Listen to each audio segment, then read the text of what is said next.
The planet Draven 6 was covered in dust and rocks. It was a mining world where the rich took resources and the weak were made to work. The sky was always gray. The sun never shone bright here. It was not a place for dreams, only orders, chains, and machines. In the center of the mining zone, small alien workers moved like shadows. They wore metal collars and did not speak unless ordered. Among them was a girl named Mira. Her skin was soft blue. Her silver eyes showed fear, not hope. She was small, fast, and always silent. Mira was called a helper, but everyone knew what that meant. She cleaned machines, fixed wires, and carried heavy parts. She was not paid. She was not thanked. She was owned. Then one day, a human arrived. His name was Torin. He worked as a repair engineer for the same company that ran the mines. He had short black hair, calm eyes, and moved like someone who watched everything carefully. He didn't speak much. Most workers thought he was just another quiet man doing his job. But they were wrong. Torin was not just a worker. He was part of a hidden human rebel group, one that helped free slaves and fight against empires. Like the Zilkaer. Torin had a secret mission that day: plant a signal beacon near the mine's control room. It would allow human rebels in space to track and stop the company's illegal mining operation. But something changed his plan. While walking near the machine halls, Torin heard a soft cry. Not loud, just enough to make him stop. He looked around and saw a group of guards shouting at a small worker. It was Mira. One of the guards pushed her, and she fell. A wire she was holding snapped, and a spark flew. The guards yelled more. One raised his arm as if to hit her. Torin stepped forward. "Hey," he said, his voice calm but firm. The guards turned. One laughed. "Human, go fix your machines." Torin's eyes stayed on Mira. She sat on the ground, holding her hand, scared. "That wire's from the core unit. If it breaks again, the generator shuts down." Torin said. The guards stopped. That was serious. They backed off, muttering. Torin knelt beside Mira. He didn't touch her. He only looked at her injured hand. "You're bleeding," he said softly. She didn't respond. She looked at him with wide, unsure eyes. "I can help," he said. Still, she didn't move. But when he gently offered a claw from his bag, she slowly took it. From that moment, Torin knew he couldn't leave her behind. That night, after planting the signal beacon, Torin returned to the machine halls. He moved quietly, using back tunnels he had mapped weeks ago. He found Mira in a small storage room. Alone, curled up in a corner, she looked up when he entered. Her eyes showed no trust but no fear either. "I'm going to take you out," he said. No more wires. No more chains. She didn't understand his words, but his voice was kind. Torin gave her a piece of food. It was warm bread. Mira stared at it, then took a bite. Her hand shook. Torin smiled. "Good. Now listen." He showed her simple signals, hand gestures, pointing, nodding. She watched, learned fast. In 10 minutes, she was following him through the hidden tunnels. The escape was not easy. Twice. They had to hide from guards. Once, a drone flew over them. Torin covered Mira with his coat and stayed still for 5 minutes. Her tiny fingers gripped his arm. She didn't cry. She didn't speak. She just held on. At last, they reached a metal door. Behind it was a passage to the rebel hideout, a small base hidden deep under the hills. Torin opened the door. Lights blinked. Safe. Inside, humans worked with tools, building devices, and scanning maps. When they saw Torin with the small alien girl, they stared. "This is Mira," he said. "She's staying with us." One woman stepped forward. "We can't take in everyone." Torin looked at her. "We take who we can." They agreed. For the next few days, Mira stayed in the base. She didn't talk, but she listened. She watched humans repair machines, share food, and laugh. No one hit her. No one shouted. She was given clothes, a bed, and warm meals. Torin showed her simple tasks: sorting parts, cleaning tools, and turning on small lights. She copied him fast. Her hands were small but quick. Every night, he showed her a new thing: how to say hello in human language, how to draw shapes, how to fix small machines. And then, one morning, Torn packed his bag. Mira stood near the door, watching. I have to go, he said. She didn't move. He took out a small crystal from his pocket. This is information, stories, language, knowledge. It's for you. He placed it in her hand gently. You're not just a helper, he said. You're more than they ever saw in you. She didn't understand all the words, but she understood one thing. He was leaving. Torn turned to go. At the door, he looked back. Be strong, Mira. Then he was gone. Mira stood in the hallway, holding the crystal. She didn't cry. She didn't chase after him. She just stared at the path he had taken. The girl who once belonged to chains now held a tool of knowledge. And though she didn't know it yet, the journey to becoming a queen had already begun. The rebel base was quiet now. Torn had gone.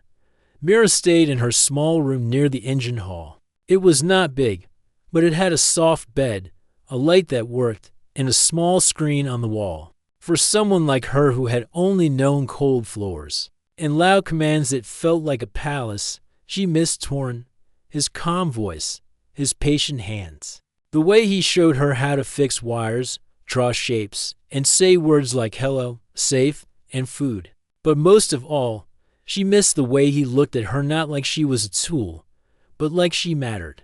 In her hand, she still held the small crystal he had given her. One morning, Mira sat in front of the small screen. She placed the crystal in the slot, not knowing what would happen. The screen blinked. A soft human voice spoke. Language, basic earth. Beginner lessons. Mira's eyes widened. Images appeared, shapes, letters, simple words. A, apple. B, ball. C, catch. Didn't know what an apple or a cat was, but she copied the sounds again and again. Each day, she watched the lessons. Each night, she listened to Torn's saved message. You are free now. Be more. She didn't understand every word, but she felt the meaning in her heart. Weeks passed. The rebels in the base were kind but busy. They didn't have time to teach Mira much, but they left tools and parts around. Mira watched them work. When no one was looking, she picked up broken wires and tried fixing them. One day, an engineer found a small broken drone working again. Who fixed this? He asked. Mira stood nearby, silent. She looked down. Did you do it? He asked. She nodded slowly. He was surprised. You did good. It was the first time anyone not Torn had said something kind to her. After that, Mira was given small tasks. She helped organize parts, carry tools, and test wires. She never asked for food or rest. She worked hard, learned fast, and never made a mess. But then, everything changed again. One night, alarms went off, red lights flashed. The base was under attack. Not by enemies but by storm winds. On Draven 6. These storms could break rock and crush machines. A giant sandstorm had hit their area. The rebels had to escape fast. Their base would not survive. The leader, a woman named Lena, gave orders to leave everything behind. But what about the girl? Someone asked. Lena looked at Mira. She can't. Come with us. No time. Mira stood by the corner, holding her small bag and the crystal. Lena sighed. We'll leave supplies. If she survives, maybe we'll find her later. Within minutes, the base was empty. Mira was alone again. She didn't cry. She didn't scream. Instead, she sat on the floor, closed her eyes, and waited for the storm to pass. When it was over, half the base was broken. The roof had fallen in many rooms. The power systems were weak. Most of the machines were gone or buried. But Mira had survived. And now, she was truly free. She looked around the broken base. Wires, metal, screens, all damaged but not useless. She remembered what Torn said. You're not just a helper. You're more. And so, Mira began to build.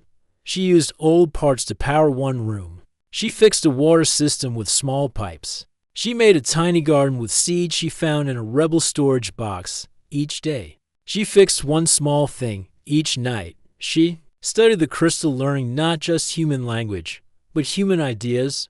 Words like hope, freedom, courage.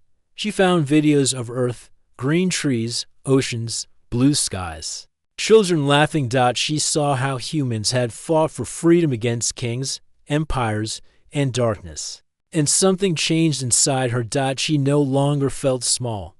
One day, while searching the wreckage, Mira found an old robot. It was broken, its arms missing, its eyes dark, but its core was still good. She spent 3 days fixing it. When it turned on, it blinked and said, "Helper unit online." Name: unknown. Mira smiled. Name: Doro. The robot followed her, learned from her, and soon became her first true friend. They worked together. Doro helped lift heavy things. Mira taught it how to understand her signs in simple words. She even made it laugh, though its laugh was more like a beep dash beep dash beep. Months passed. Mira no longer looked like the scared girl from the mines. She wore tools on her belt, had a radio on her shoulder, and a light in her eyes. She was alone but not lost. She had turned a broken base into a home. She had turned silence into learning. And she had turned pain into power. One evening, Mira climbed the rocky hill outside the base. The sky was still gray. The stars were still far. But in her hand was a new device. She had made, a small transmitter. She looked at the stars. Then she pressed the button. A signal went out, coded in human and alien symbols. Not a cry for help, but a message of hope. It said, "To all who feel small, to all who were once called nothing, you are not alone. I was once a slave. Now I learn. I grow. I remember a human who helped me. If you hear this, come. We will rise together." The message repeated every hour. Mira didn't know who would hear it, but she had started something. Not a fight, not a war, a spark, and from that spark, a fire would grow.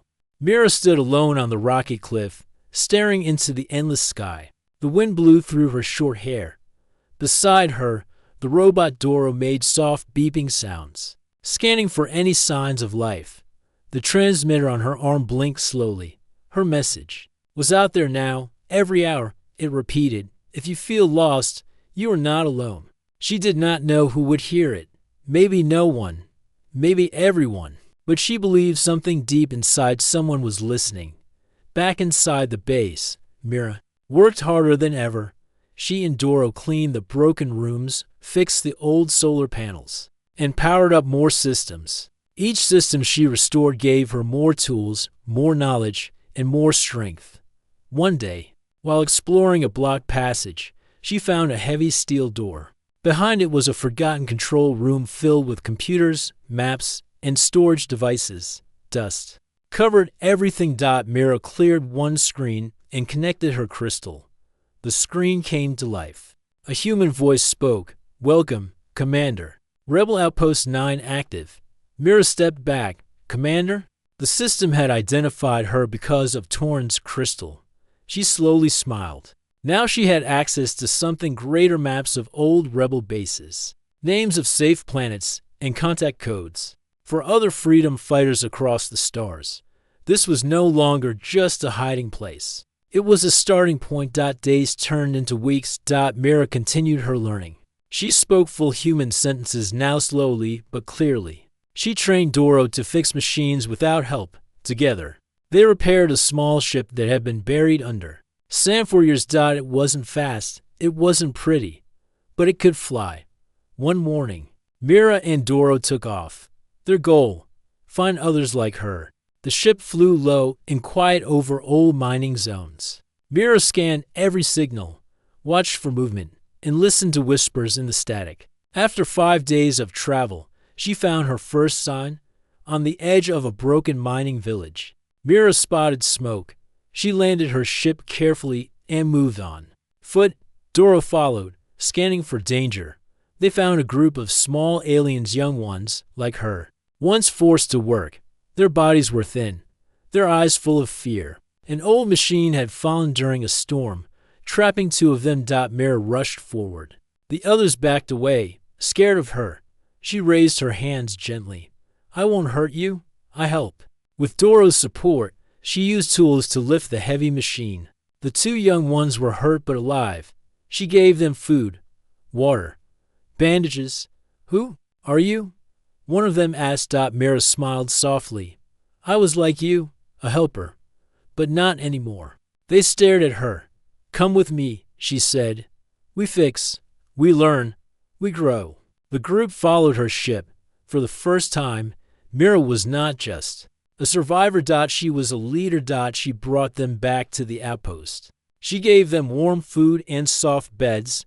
She played the human lessons for them. Just like she once watched, they listened. They learned. Mira watched them, just as Torn had once watched her. More time passed. More small ships left the base. More lost ones were found. Some were aliens who had escaped. Some were broken robots that Mira fixed. Some were old rebels hiding in silence. They all came to her, and each one called her something new. The Free One. She did not ask for that name, but she accepted it. One day, during a system check, Doro found something strange, a signal. It beeped, weak, repeating. Ancient code. Mira connected her screen. The message was from a forgotten station in the deep desert. It was very old, but it still worked. It was half human, half Zelkar designed. Mira flew there at once. The station was buried under sand. Wind had broken the outer shell, but the power still hummed. Inside. Mira found something unbelievable. A large room filled with technology she had never seen, partly human, but improved using alien designs. At the center was a tall device glowing faintly. She touched it. The room came alive. A soft voice spoke from the walls. Unity program activated. The Unity program was an old human plan, a way to bring peaceful species together, teach them freedom, and fight systems that used slavery and control. It was never finished. Until now. Mira read every file, every design, every message, and something became clear. This could change everything. Back at the base, Mira called her people together. There were more than 30 now, different colors, sizes, and voices, but they all trusted her. She stood before them, not in armor, not with weapons, but with truth. This is not just a home, she said. This is the start of something bigger. She showed them the Unity program. She told them of what she had learned from humans, not just machines and language, but ideas, freedom, respect, choice, peace. We will not hide anymore, Mira said. We will build something new, together. They all cheered. And the spark became a flame. Across the planet, more small signals began to respond. Other outcasts, other survivors. They had heard Mira's message. They had seen her rise. And they began to believe if one alien girl could become more, maybe they could too. The sun was just a dim light in the sky of Draven 6, but for the first time in many years, the air felt different, not because of weather, not because of machines, but because of something stronger. Hope. In the underground outpost, Mira stood before a large screen, watching new signals blink on the map. More outcasts, more voices, more listeners. Her quiet message had turned into a movement. Around her stood dozens of people, different shapes, sizes, and colors. Some were tall with silver skin. Others had horns or tails. A few were small, like Mira once was. They all shared one thing. They had once been slaves or left behind. Now, they were part of something bigger.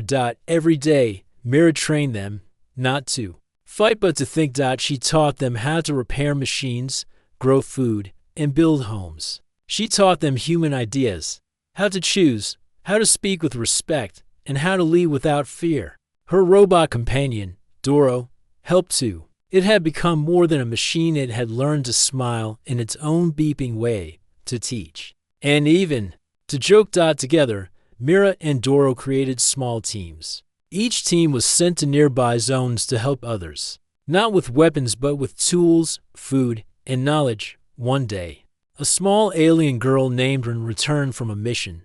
She rushed into Mira's room, her eyes wide. Mira, the people in Zone 3, they called you a queen. Mira blinked. Queen? Rin nodded. They said you changed everything. They said, you're the queen of the free. Mira stayed silent for a moment. She had never asked for titles. She didn't wear a crown. She didn't rule with power. But still, She understood. To those who had nothing, her kindness and courage felt royal. She smiled and gently touched the crystal around her neck, the same one Torn had given her long ago. I am not a queen, Mira said softly, but if it helps them believe, let them call me what they wish. The next day, Mira sent out a stronger signal across the planet. This time, it wasn't a whisper. It was a clear voice that said, to all who are lost, to all who were told they were less, you are not alone. You are not broken. Join us, learn. With us, stand with us. We are the United Free. Soon, messages came from across the stars. A few small ships landed near the outpost. Inside were other aliens from distant worlds, hearing Mira's call and searching for a better life. Some were afraid, but Mira always greeted them the same way, with open hands, warm food, and a smile. One day, Mira stood on a high metal platform with a speaker in hand. Hundreds had gathered below. They looked up to her not with fear, but with hope. She raised her voice. We were once called tools. Now we fix the future. We were once chained. Now we walk free. We were once quiet. Now we speak. The crowd cheered. A chant began. To rise, Mira, Mira, Queen of the Free. Mira looked out at them, so many eyes, so many hearts, and she felt something deep in her soul. Not pride, not power, but purpose. But not everyone was happy. Far away, in the city towers of the Zelkar Empire, officials received Mira's broadcast. They watched her growing network of outposts and schools. They heard the name Queen Mira spoken across old slave zones, and they felt threatened. She is only one alien girl, a high officer said. But she is teaching them to think, another replied. To question, to rise. The Emperor of Zelkar gave one command, silence her. Back on Draven 6. Mira sensed something was coming. She stood with her council, a group of leaders from different species. She had helped uplift. One was a tall, silent warrior named Ven, another, a wise plant being named Koro, and beside her, always, was Doro. Mira looked at them and said, the Zelkar will not stay quiet forever. Ven nodded. They will come. Koro added, then we must be ready, not with war, but with wisdom. Mira agreed. We don't fight them with fire. We fight them with unity. So they worked faster. They sent teams to nearby planets. They shared knowledge freely, how to grow food, build clean water systems, and fix broken machines. They wrote books, taught children, and helped old ones stand again. Every outpost flew the same simple flag, a broken chain turning into a rising star. It was the symbol of the United Free. One night, as Mira walked alone near the hilltop, Doro followed. Mira, it said, you have become what Torn believed you could be. She looked up at the stars. I wish he could see this. Maybe he will, Doro replied. They stared at the sky together. In that moment, Mira felt something strange, a presence, as if the universe was finally listening, not just to her message, but to her people's voice. In a hidden lab beneath the base, Mira stood before a large screen. Maps of other planets glowed. So many places still in pain. So many voices still unheard. She pointed to a planet marked in red. This is next, she said. They need us. Doro beeped in agreement. We will go. But Mira did not just want to help. She wanted to build something that would last forever. A network of learning. A world without fear. A future of peace. It had started with a crystal and one kind human. Now, it had become a rising voice across the stars. The old mining world, once filled with smoke and chains, had changed. Where there were once silent slaves and cold machines, now there were voices, songs, and open skies. The underground base was no longer a hidden shelter. It had become a city of learning, filled with free beings from across the galaxy. And at the center of it all stood Mira. She wore no crown. She had no throne. But when she walked through the crowd, every being stepped aside, not in fear, but in deep respect. They called her Queen Mira, not because she ruled with power, but because she led with heart. One morning, a message arrived from the old mines, the place where Mira was once a helper girl. With a collar on her neck, fires in the lower levels, the message said, fighters from the Zelkar Empire are trying to take control. Mira stood silent for a moment. Then she said, "We go now." Doro beat beside her. "You sure?" "I must go back," she said, "where I began.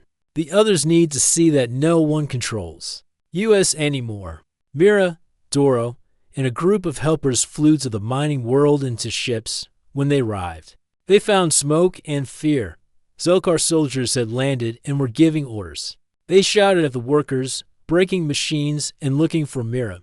They did not expect her to come in person, but she did. Mira walked down the same path where she once crawled on her knees. Her hands used to bleed on this ground. Now, they held a symbol of peace, a banner of united free. The Zelkar commander saw her and laughed. "You return like a fool," he said.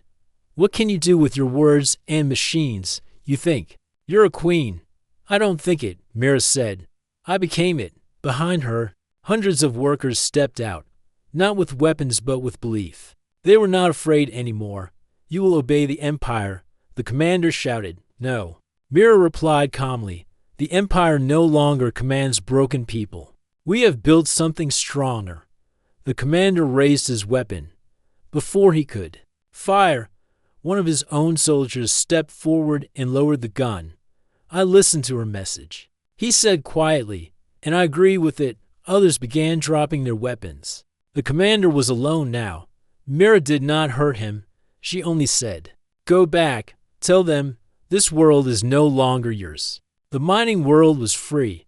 For the first time in history, the workers rebuilt it not as slaves, but as citizens. They cleaned the machines, grew food, and painted signs of hope across the walls. And at the highest point, where once a guard tower stood, they built a new structure, the Tower of the Free. Inside it, they placed the names of every being who had helped change their future. Mira's name was written first. As weeks passed, the United Free grew stronger. New ships arrived daily, not with armies, but with teachers, healers, and builders. Mira created a council, a group of beings from different planets, each with their own voice, their own history. Together, they made plans for peace. One of the council members, an old alien named Juno, asked Mira, "What will we do if the Empire attacks again?" Mira looked up at the stars. "Then we show them what they fear most," she said. "A world that thinks, a world that chooses." One evening, Mira walked through the quiet halls of the old base with Doro. She stopped in front of a screen that displayed Torn's crystal message. She watched it play again. "You are free now. Be more." She touched the screen gently. "I did, Torn," she whispered. "I became more. Because of you." Doro beeped softly. "Do you think he is still alive?" "I don't know," Mira said. "But I believe he will hear us one day." She turned to the window and looked at the stars. "We send our message again, stronger, wider. Not just to rebels or slaves, to everyone." Doro nodded. "A call for unity." Mira smiled. "Yes, and maybe a message to him across the galaxy." The name Mira was now known on over 20 planets, not as a warrior, but as a builder of hope. Alien children in learning centers repeated her words. "You are not small. You are not broken. You are more." People wore pins shaped like the rising star, the same symbol that had first appeared in her tiny outpost. But the Zelkar were watching. They saw her worlds grow strong. They saw her network of free minds, and they were afraid. "This queen is spreading too fast," the emperor said. "Her ideas are poison to our rule." "What do we do?" asked his guard. The emperor stared at a map showing Mira's united worlds. "We prepared to crush her, not with words, with force." Back in the United Free Council, Mira received a warning. Zelkar warships had started moving near the edge of her space. She called the council together. "We will not strike first," she said, "but we will not run either." She looked around the room at beings who were once afraid to speak, now ready to defend what they had built. "We don't fight for power," Mira said. "We fight to protect peace." They all nodded. The next phase had begun. Mira was no longer just a voice. She was a symbol. She was a builder. She was a queen of the broken, who had made them whole again. The United Free Worlds were growing fast. From small rebel outposts to full cities, Mira's message spread like wildfire. Freedom was no longer a dream. It was a reality. In the heart of the main base, Mira stood with her council, looking at a large hologram showing star systems and ship movements. The Zelkar fleet was moving closer. But Mira did not fear. She had something the Zelkar did not understand: the power of ideas. She turned to her people. "There's one truth I must share," she said softly. The council listened. "It was a human who helped me first," Mira said. "A man named Torin. He believed I could be more.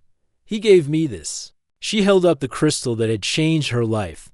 "And now," she continued, "we carry his message to others." That message was simple. You are free now. Be more. Across the free worlds, children learned about Torin not just as a man, but as a symbol of hope. Teachers told stories of how he helped an alien girl rise from slavery to leadership. In every home, his words echoed. One day, Mira sent a message into deep space. It was a call for others who might still be trapped. "If you hear this, know that you are not alone. Freedom is possible." She waited. Days passed. Then the reply came, a faint signal from a distant system. Mira gathered a team to investigate. They flew through dark space, following the faint light. At the edge of a small star, they found a lost ship. On board was a man, older, worn, but alive. His eyes were tired but bright. He was Torin. When Mira saw him, she did not speak. She only smiled. Torin looked at her, eyes full of surprise. "I thought I lost you," he said quietly. "You never left me," Mira replied. Torin explained his journey. He had been trapped in a distant system, unable to return. But he had always believed Mira would become something great. Now, seeing her, he knew she had. Back on the base, Torin and Mira stood before the council. He shared knowledge from his travels, new technologies, strategies for peace, and stories from distant worlds. Together, they planned. The Zelkar fleet was near. But Mira did not want war. She sent a message to the Zelkar Emperor. "We do not seek battle. We seek peace. Join us in unity." The Emperor laughed. "You think your small worlds can challenge me?" The Zelkar attacked, but Mira was ready, not with weapons, but with a fleet of free minds. Her ships moved with speed and skill. Her people fought not to destroy, but to protect. The battle was fierce, but soon, Zelkar ships began to surrender. Many soldiers saw the truth: freedom was stronger than fear. After the battle, Mira spoke to the Zelkar prisoners. "You were once told you were slaves to power. Now, you are free to choose." Some nodded. Some wept. The Zelkar Emperor sent one last message. "This is not over." But Mira knew it was only the beginning. The United Free had won a great victory. And with Torin by her side, Mira's message grew stronger. Together, they would build a future where no one was a slave, where everyone could be more. The sky above planet Elros burned blue and gold. Ships from both sides spun and fell like stars crashing into the sea. Human forces fought hard to push back the Scifi Dominion, an ancient and powerful alien race. Their ships were made of light metal, smooth and fast, and their weapons could cut through steel like butter. But today, they were losing. And one man made the difference. His name was Tarn. Tarn didn't look special. He didn't shout orders or rush into battle with loud courage. He stayed calm. He watched. He planned. And when the enemy expected a straight fight, Tarn did something different, something smarter. His unit used stealth drones and terrain traps, redirecting enemy fire back onto their own ships. Because of Tarn, the humans won. The Scifi flagship crashed to the ground like a falling moon. The war, which had lasted 7 long years, was finally over. When the dust settled, the Scifi High Council came forward. Their tall, graceful forms shimmered with colors like glass. They bowed low before the human leaders. "We offer peace," said the Scifi speaker, "and one gift to the human warrior who turned the tide. He may choose anything: wealth, land, power, or even one of our royal family as a symbol of unity."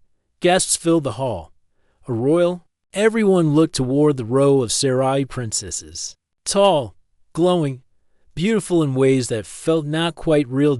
Except one. At the very end stood a figure barely moving, thin, quiet, wrapped in soft silver cloth. She was shorter than the others, and her skin looked so pale it was nearly see-through. Her eyes were wide and silent, like someone who lived in a dream.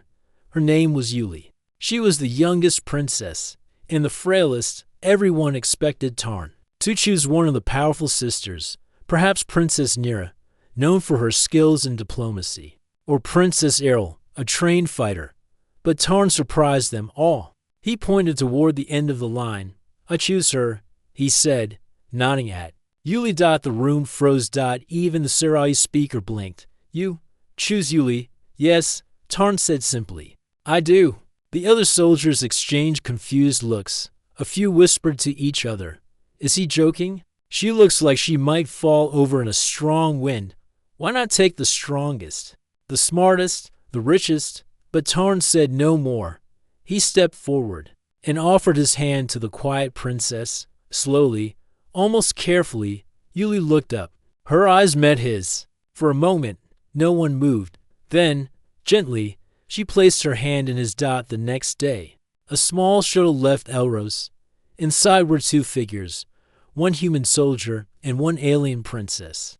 There were no guards, no servants, just them. Tarn flew the ship himself. Yuli sat beside him, her body held upright by a light gravity chair. Even then, she looked tired after only a short walk from the docking bay. "Are you angry?" Tarn asked, glancing sideways. Yuli blinked slowly. Her voice was soft, like wind on glass.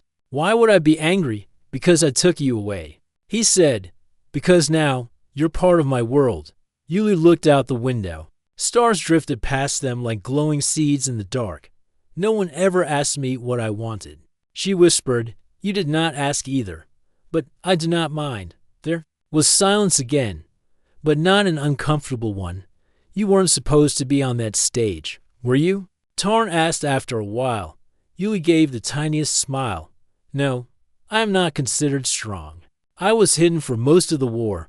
My people thought the gravity of other worlds would break me." Tarn nodded. "But you were there anyway." "I wished to see the end," she said. "To know if peace was real or just a word."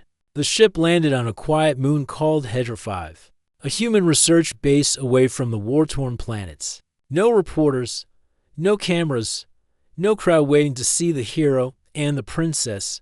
Yuli looked around. "Why here?" Tarn smiled a little. "Because it's where I'm needed next." He helped her stand, adjusting her gravity braces, small rings on her ankles and wrists that made movement easier. She took slow steps, but didn't complain. Together, they walked into the base. In the days that followed, rumors spread across the galaxy. The great human hero had picked the weakest of the Scifi royal family. Some called it a joke, others said he was hiding a plan. A few thought he was trying to embarrass the Scifi by choosing someone so delicate. But no one could understand why. Not yet. Back on HFY, Tarn and Yuli sat in a quiet room, drinking warm tea. Human tea, simple, calming. "You're not what I expected," Tarn said. "I could say the same." Yuli replied softly. "Everyone thinks I picked you for no reason." Yuli tilted her head. "And did you?" Tarn didn't answer right away. Instead, he opened a small case and took out a crystal shard. It glowed faintly with blue light. Alien symbols danced inside it. "What is that?" Yuli asked. "It's a Scifi memory crystal," Tarn said. "We found it on a battlefield. No one could unlock it. But I've studied your people's language, your technology, and I think you can." Yuli stared at the shard. Her eyes widened. "This is from the Vault of Whispered Thoughts." Tarn nodded. "I think it holds secrets your people forgot long ago. Maybe even answers about how this war started." Yuli looked at Tarn again. For the first time, her expression changed from calm to curious. "You knew this," she said slowly. "You chose me not for how I looked or who I was, but because of what I might know." Tarn smiled. "I chose you because I believe you were the key.